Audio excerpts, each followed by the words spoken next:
படைத்த கடவுளால கூட ஒருத்தனை காப்பாற்ற முடியாது அப்படின்னு ஒரு செயல் இருக்குன்னா 2 பேரை காப்பாற்ற முடியாது.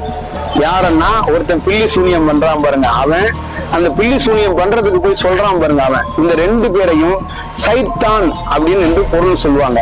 சைத்தான் அப்படின்னா இந்த 2 பொருளும் எதோட சேர்ந்தாலும் பிற பொருள்களையும் கெடுத்து விடும், அது தவறானது, ஒரு தவறான செயல் அப்படிம்பாங்க. சைத்தான்ங்கிறதுக்கு என்ன பொருள் அப்படின்னு சொல்றோம்னா, அந்த பேயின்னு சொல்றோம்ல, அந்த பேய்கள்லாம் என்னன்னு கேட்டீங்கன்னா கெட்ட வைப்ரேஷன். அந்த ஆற்றல் நம்ம உடலுக்குள்ள பண்ணா நம்மளை ஒரு உலுக்கி விடும், நம்மளுடைய இயக்கத்தை தடுத்துரும். நம்ம டெய்லி இயங்குறோம், நம்ம செயல்படுறோம், நம்ம சாப்பிட்ற சாப்பாடு எதையுமே உள்ள தங்க விடாது. வாமிட்டு வரும், மயக்கம் வரும், அப்படியே ஒரு மாதிரி எங்கேயாவது ஓடன் போல இருக்கும், சூசைட் பண்ணிக்கணும் போல இருக்கும். இதெல்லாம் என்னடான்னா அந்த கெட்ட வைப்ரேஷன் உள்ள போய் நம்மளோட இயக்கத்தை, நம்மளோட உறுப்புகளை செயல்பட விடாம செய்யும். இதுக்கு போய் நம்ம போய் பல்வேறுபட்ட டாக்டர்கிட்ட போனோம்னா அவர் என்ன பண்ணுவாரு, உள்ள சைத்தான் இருக்கான்னா அவருக்கு தெரியாது. அவரு உடலுக்கு பாதிப்புக்கு ஏற்ப மாதிரி ஊசி போடுவார், மாத்திரை போடுவார், இதை செஞ்சுட்டு இருப்பாங்க.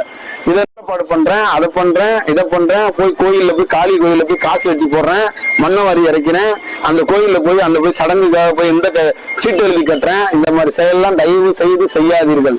உங்கள் வன்மத்தை, உங்கள் கோபத்தை வாய் விட்டு திட்டிருங்க, அவங்ககிட்ட நேரடியா போய் பேசிருங்க, பிடிக்கலையா ஒதுங்கிருங்க.